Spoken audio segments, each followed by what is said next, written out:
Yes, today we have a special edition of Spotlight. This week we'll be interviewing two of the boldest women from Bravo's Real Housewife franchise. Now I gotta say, I'm looking forward to this. I can't wait to speak to the girls. Me too. They pretty much made Bravo. Yeah. Well, it was the success of Real Housewives of Orange County which caused the Bravo network to expand into 6 other cities and states. Vicki Gunvalson is the only original cast member of Bravo's first Housewife series who has remained on the program, and she has a lot to dish with us this morning. Without further ado, it's the First Lady of Housewives herself, Vicki Gunvalson. Hi Vicki, how are you? Good morning, everyone. I'm doing great, running 500 miles a minute, but other than that, I'm good.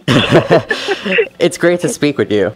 Thank you for having me. Oh, no problem. Well, first, I want to discuss how you are pretty much the veteran of the Housewife franchise. How does this season compare to the previous 6? Well, as the viewers all know, I've been married for 18 years to Dawn, and this year you're going to see me fail. And, there's going to be a little bit of conflict with some of the others. They want to attack the man I'm dating, and I don't handle that very well. The Vicki claws come out, let's put it that way. I'd like to address that because in the climax of the previews for this current season, we saw you yelling. You have no idea what it is like to who appears to be Gretchen. So since that particular scene will air this coming week, may you tell us what exactly was said to bring you to that breaking point? We filmed last year, and then we're off for 4 or 5 months. While we were off last season, Gretchen decided to talk to the press and said that I'm a hypocrite because I'm dating a, quote, deadbeat dad, and I attacked Slade last year. So I put that to bed. We talked about it. I thought it was over. And then this year, she decided to stir it up when the cameras were on. Number one. Number two, we've never denied that Brooks got behind in child support. There's a lot to that story, but I don't think it's everybody's business. People do get behind in responsibilities from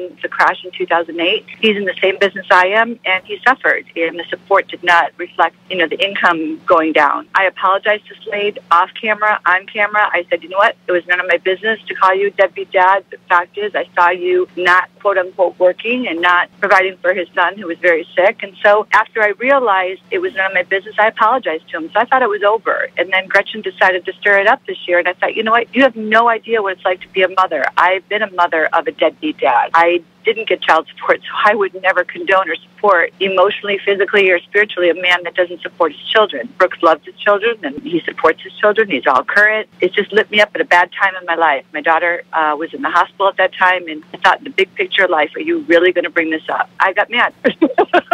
Well, it's been all over the press and all over the online blogs, especially the ones pertaining to Housewives, about how you're sort of a hypocrite, which I don't particularly believe. I'm not a hypocrite. Hypocrite means you condone and support one thing and say something else. So this coming episode, will we see you finally put the chatter to rest? I hope so. It kind of lingers out there, a lot of the different talks. I guess the women aren't so very nice either. Yeah. I don't really care at the end of the day what they think of Brooks or me. I don't. I mean, I really, really don't. I've got amazing people in my life. I've never been happier with Brooks. I've got 2 great children. I've got a great business. And the Housewives are just a small, small portion of my life. It is not my center, my universe. I socialize with them, I do my social graces, and I exit out. I guess I stand out a little bit because that's their career. That's not my career. I'm running my business since I was 28 years old, and I'll be 50 next month. Oh, not wow. that I just Happy birthday. decided to sell insurance because I got in a TV show. Well, I find your story to be rather encouraging, especially compared to the other women. Now, may you tell listeners how you achieved your success and give us a background on Kodo Insurance? Well, thank you for asking. You know what? I had to. There was no choice in my life. If I wanted to sustain the lifestyle I want, I needed to work, and I needed to work, and I needed to be efficient. I wrote a book called More Than a Housewife that's available on my website, but it kind of talks about goal planning, surrounding yourself by like-minded individuals. You both are workers, obviously. You're on a radio show, you interview people, you do what you do, but I have to believe at the end of the day you guys are surrounding yourself with people in your industry or people that respect you. That's what I choose to do. I choose to be around people that inspire me, make me laugh, that I can learn from. And then I've got these other little birds in my head going, you need to have some social time, and then I do, and then I get frustrated.